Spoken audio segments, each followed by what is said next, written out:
All right, let's just get right into it. We're looking ahead to 2026, and you're probably trying to figure out what is the single best career move to make in tech. Is there even one right answer?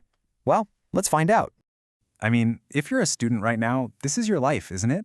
You've got software engineering, data science, AI, DevOps, cybersecurity. The list just goes on, and honestly, so does the confusion. It really wasn't this complicated a few years ago, but now everyone knows about the opportunities, which makes it way harder to pick the right path. So, to really understand what's at stake here, let's start with a number. 1.5 million. That's how many engineers graduate every single year in India.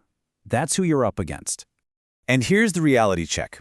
Out of all those millions of graduates, only about 15 to 20% will actually get a job in the tech industry.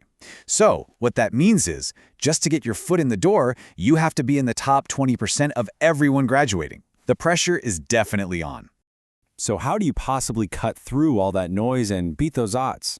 Well, the key is to stop asking what's the best role, and instead start asking yourself, what is my number one goal? Because your answer to that question, that defines your entire path.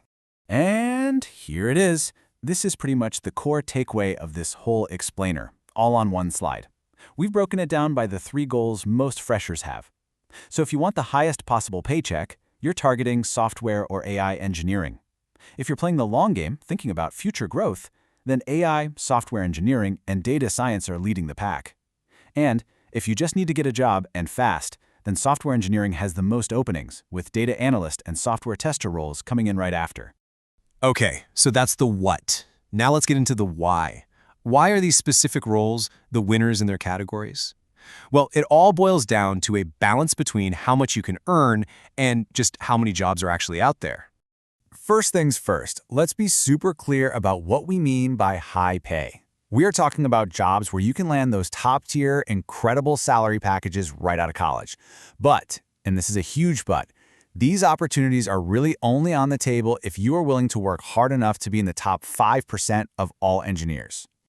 So what does it take to get into that top tier? Well, for a software engineer, it means you have to absolutely master data structures and algorithms, usually in a language like Java or C++. It's not just about making pretty websites anymore. You need real full-stack skills. And maybe most importantly, you have to prove you can actually deploy real-world projects. And for AI engineering, it's kind of a hybrid role. You need all the basics of a software engineer, APIs, databases, things like that. But then you also have to understand machine learning and deep learning algorithms. And under all of that, you need the foundational math, linear algebra, statistics, calculus. You've got to be a software engineer and a data scientist all rolled into one. Okay, those huge salaries sound amazing, but they require an elite level of work. So what if your goal is a little more immediate? What if you just want to get your foot in the door and start your career as fast as you possibly can? This chart just says it all, doesn't it? When you look at the sheer number of job openings for freshers, software engineering is the undisputed king. Data from hiring platforms shows it has almost double the opportunities of the next closest role, which is data analyst and then software tester after that. The numbers don't lie. If you want to get a job quickly, software development is where the action is. But look, getting that first job is just step one. Building a career that's actually future-proof, that's a whole different ballgame.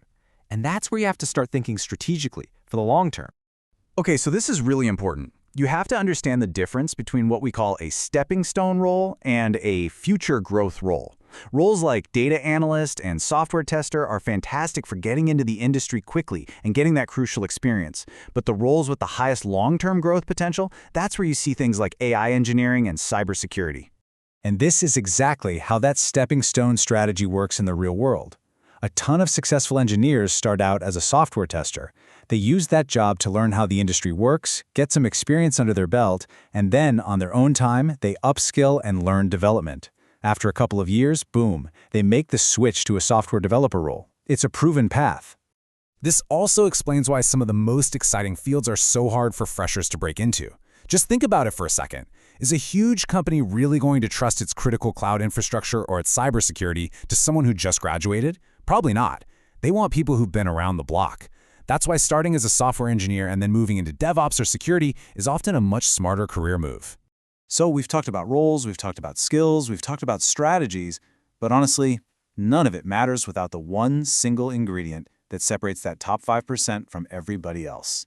And this is it. This is the single most important idea to take away from all this. It is so easy to talk about being passionate about tech. But you know what? Passion doesn't get you a job. Consistent, disciplined effort does. So what does that effort actually look like in practice? The engineers who land in that top 1 to 5%, they're the ones putting in 3 to 4 hours of upskilling every single day. And let's be crystal clear here. We are not talking about studying for your college exams. This is time spent learning the practical, industry-relevant skills we've been talking about. The algorithms, the coding frameworks, the tools that companies are actually using right this second. It's about doing the work, day in and day out. So after all this, the question really isn't which career is the best. The best career is the one you are willing to truly work for. So the real question is for you. Are you ready to put in the kind of effort it takes to join that top 5%? The path is clear, but it's up to you to walk it.